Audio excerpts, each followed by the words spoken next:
It's very serious, and people need to make sure you tell your kids, as I do, when it's lightning, to go inside. It's nothing to play around with.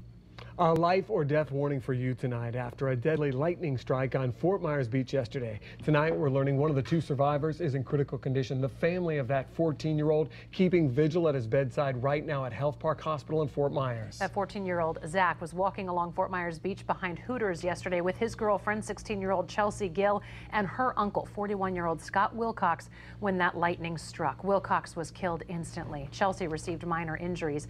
Tonight, Zach remains in a medically induced coma. Doctors now worried about brain swelling and damage to his heart. His family says the next 6 days are critical, but they remain hopeful that he's going to recover.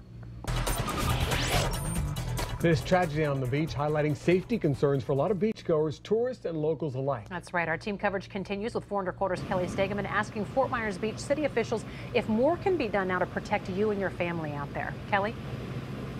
Good evening, Patrick and Emily. Fort Myers Beach city officials tell me that the Public Safety Committee is working currently on trying to get a lightning detection system. But some I talked to today wonder how much that's going to help when they say what you need is common sense.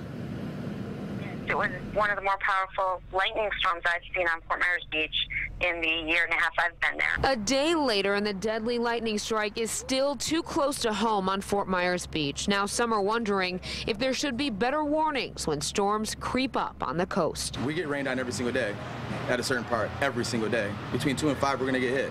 And if it happens a little earlier or it happens a little later, we just know that. Francisco Gatica manages Nemo's on the beach, a safe haven for those seeking refuge from summer storms. That's why we have places this close to the beach. So you can run up and have a place, a shelter to go have drinks and wait it out and stuff like that. He says he's not ready to pay for a warning system. And I'm not trying to pay for something that people should have the common sense to know not to do. But he may not have a choice. Fort Myers Beach officials are discussing the possibility of installing detectors. It stems from the 2012 death of 11-year-old Jesse Watlington, who was struck and killed during football practice in Fort Myers.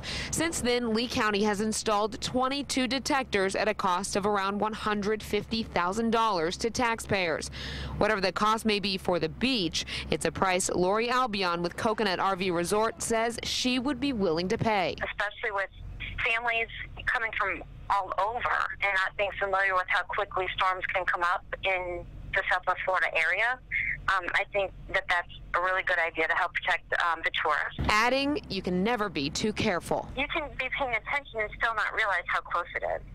So I think anything to just reinforce that safety is definitely, a valid expense. Now, late tonight, I did hear from Councilwoman Hossafras, who is the liaison for the Public Safety Committee. She tells me right now there is no set date for the committee to present the plan to the council. She says the plan could cost upwards of $200,000. Right now, they are looking for funding. We are live on Fort Myers Beach tonight. Kelly Stegeman, Fox 4 in your corner. All right, we want to know what you think about this. Is enough being done to protect people on the beach? Give us your thoughts, 239-206-FOX4, or you can email us, news@fox4now.com.